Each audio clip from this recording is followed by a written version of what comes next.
Hello and welcome to the Warrior Artist Podcast, a resource full of practical advice and insights into artist practice to inspire you on your creative journey. My name is Éadaoin Glynn, and today I'm going to talk about websites. It's essential to have a website as an artist, and they're painful. I mean, we'd all prefer to just be in our studio creating rather than spending time learning tech, but unfortunately, it's something we just have to do. I'm at the moment in the middle of updating my third website iteration, and it is deeply painful. I actually started it a year ago, and I procrastinated about it. I did everything else but knuckle down and do it, which I've just been working on the last month. I'm determined to get it finished. So my website story, my first website was a very simple website on Squarespace. I'm not naturally technical, and I found it very difficult, but like everything you learn by doing. I had an about page, a contact page, and that was pretty much it. At the same time, from the very beginning, I've been using Artwork Archive, which I talked about actually in episode 12.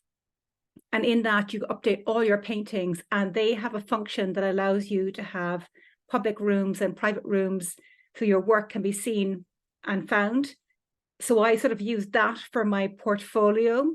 And with Artwork Archive, you can put your paintings up, and anybody who sees them can hit the button and you'll get an email inquiry. So there's no mechanism for taking the sale. You get an email, and then you can, if somebody wants to purchase, you can give your bank details or take Revolut or figure out PayPal.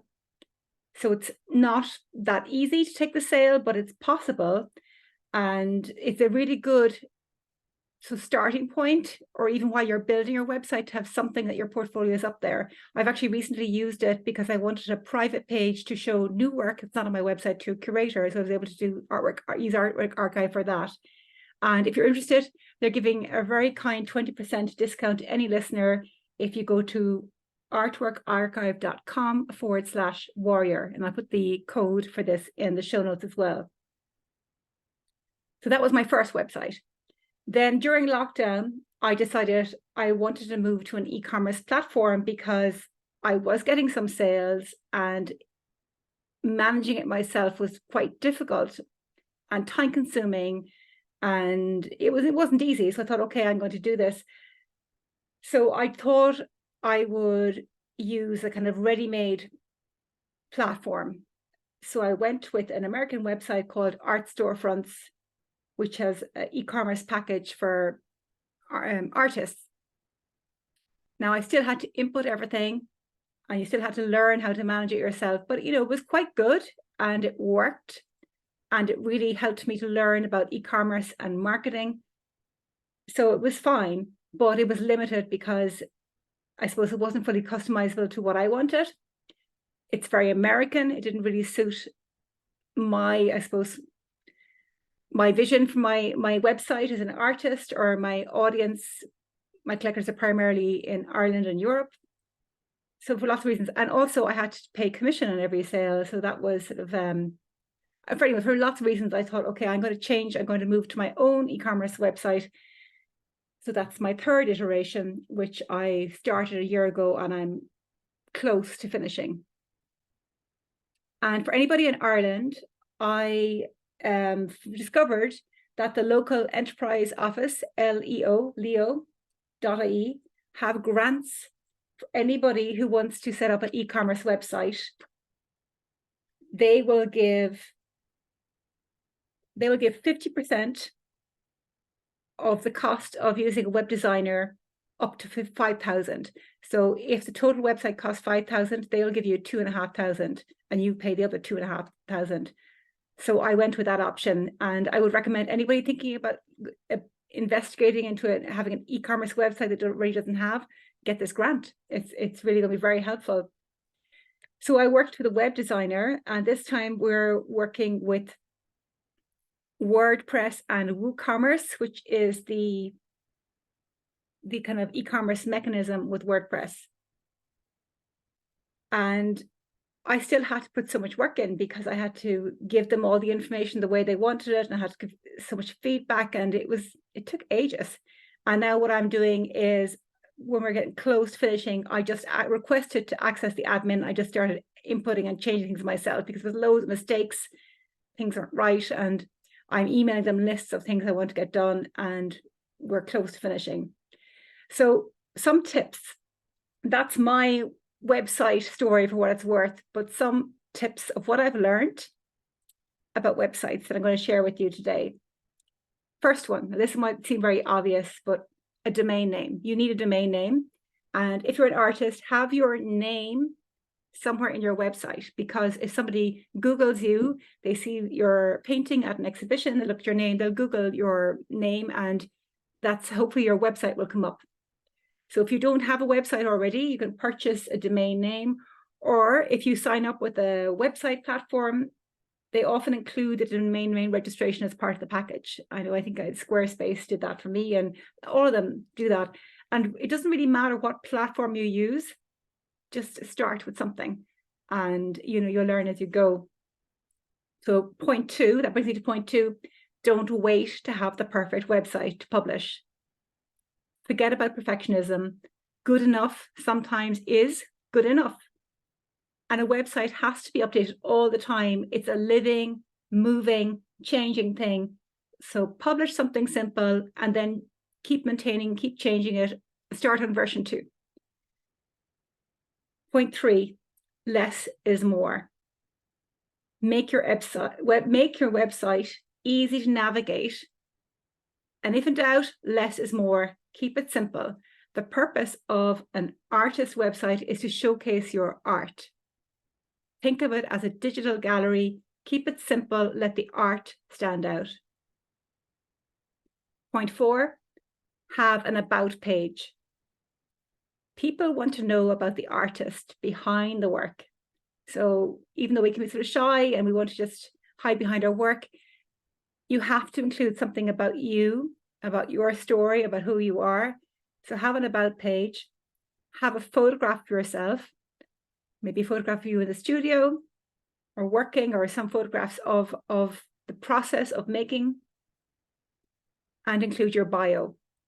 Now, optionally, you could also put in your artist statement and your CV. That's not essential, and I see artists do that. But if you do put in your bio, your statement, or your CV, please update it.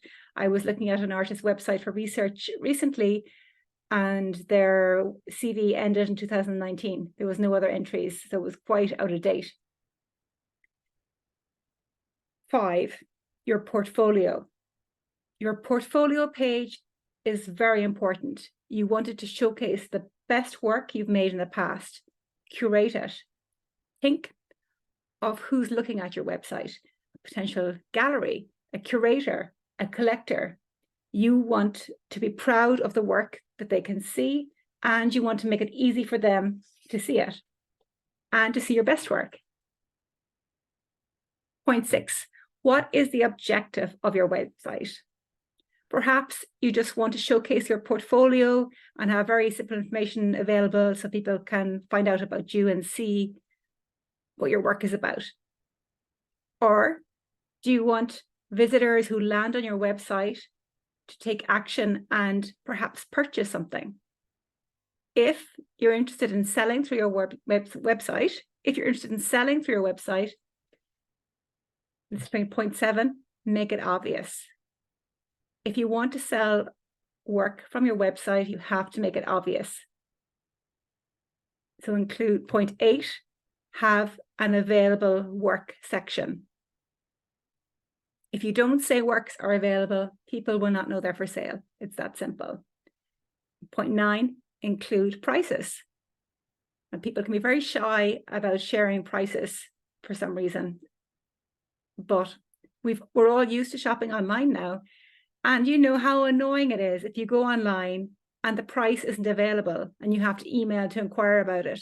It's very annoying, very annoying. And most people won't do it. Have the price. And I think I might have another episode purely about pricing. But on the visuals of the price on your website, just have it the plain, you know, the euro, so 1,900, 1,200, remove the .00 for the cents. Just keep it very simple. I think visually that looks better, in my opinion. Point 10, links. Link to any social media that you're active on, and maybe at the bottom of the page where people might look for it. Double check that all the links work. And if you change, for example, your Twitter handle or your Instagram handle, don't forget to update the link on your website. Then back to your social media, also have a link to your website. So you're hoping to have this symbiotic relationship between people going onto your Instagram, clicking the link, going over onto your website, just to make it easy for people to find you. Point 11, contact. It is really, really important that you have a very clear, easy way for people to find you. Anybody who's interested in reaching out to you, your email.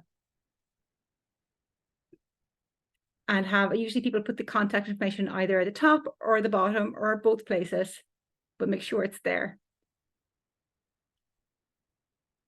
And then I think, for me, I think it's very important to have somewhere where people can sign up to your mailing list, even if you don't really have much of a mailing list.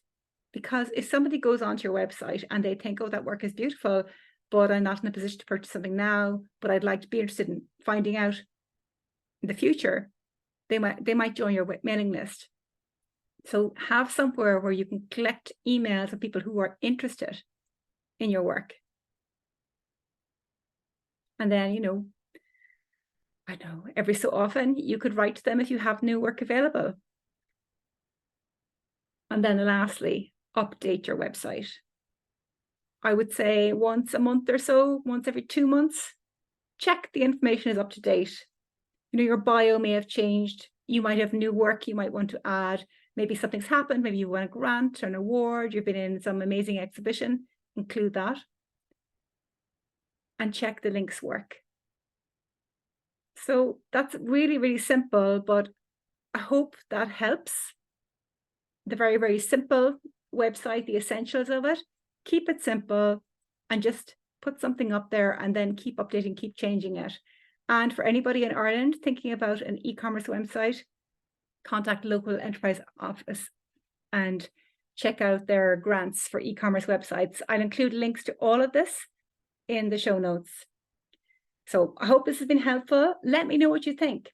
And if you have any other suggestions for things you'd like me to discuss, you can find me on Instagram at Éadaoin_Glynn. That's EADAOIN_GLYNN. And through my website, éadaoinglynn.com, which will soon be changing. I hope so, very, very soon. Thank you for listening to this episode of The Warrior Artist. I'd be very grateful if you could subscribe, follow, rate, or even write a short review, as this really helps other people find me. Wishing you all the best with your creative journey. Have a great week in the studio. And remember, you are a warrior artist.